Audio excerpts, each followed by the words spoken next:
Épisode 1 – L'ère des indigènes. Dans le récit historique d'Haïti, il y a 4 époques principales.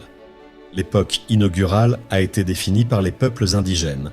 Elle a été suivie par les époques espagnoles, françaises et enfin haïtiennes.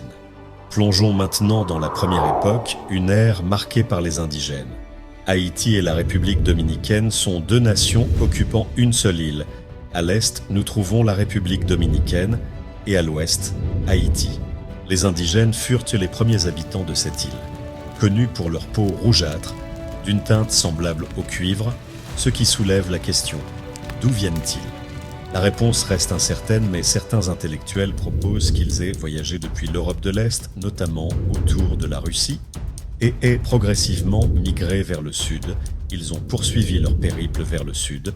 Au fil de nombreux siècles, ces peuples indigènes se sont dispersés à travers l'Amérique du Nord, centrale et du Sud, ainsi que les Caraïbes.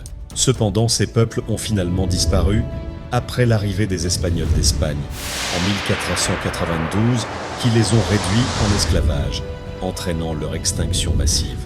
Une question que l'on pourrait se poser. Comment ces peuples indigènes gouvernaient-ils l'île ? Ils attribuaient plusieurs noms à l'île, notamment Quisqueya, Boyo et Babek, signifiant « grand pays » dans leur langue. L'île a également reçu un autre nom, Haïti, symbolisant la terre des montagnes, un relief riche en élévation.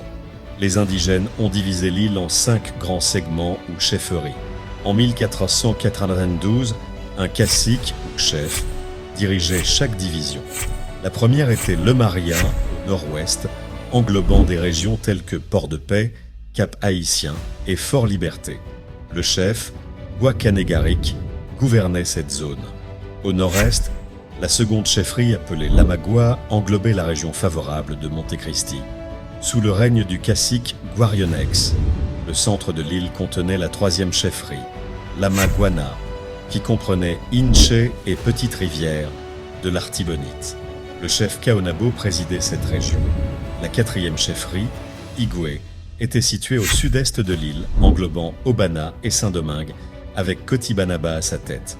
Il est intéressant de noter qu'une région appelée Igoué subsiste encore en République dominicaine aujourd'hui. La dernière chefferie, Zahagua, se trouvait au sud, englobant les régions prospères de Port-au-Prince, Léogane, les Cayes, Jacmel et Jérémie. Elle était gouvernée par 2 leaders, l'un étant Boykio et l'autre, la reine Anacaona. La question ultime que nous pourrions nous poser est quelles étaient les caractéristiques de ces indigènes et comment subvenaient-ils à leurs besoins ? Gens simples, leur subsistance reposait sur la pêche, la chasse et le jardinage. Le manioc était utilisé pour faire du pain et la méthode innovante de plantation appelée konuko permettait une culture continue toute l'année. Ils avaient une passion pour la musique et la danse, notamment un rythme appelé aritos. Les célébrations somptueuses étaient courantes à cette époque, chaque fête étant accompagnée d'une samba avec de nombreuses leçons et paraboles.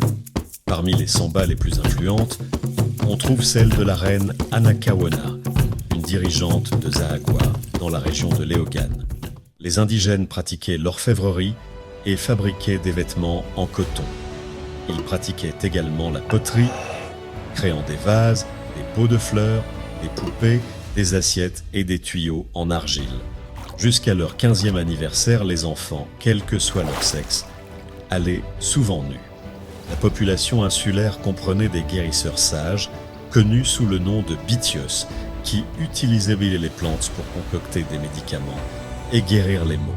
Ces bitios étaient les gardiens spirituels, dirigeant les rituels et invoquant un panthéon d'esprits, appelé Zemes. Selon une croyance indigène, lorsque quelqu'un décédait, son âme voyageait vers un autre monde. Chers téléspectateurs, le cœur des informations que nous trouvons dans les textes historiques sur les indigènes ayant habité cette île a été distillé dans cette exposition.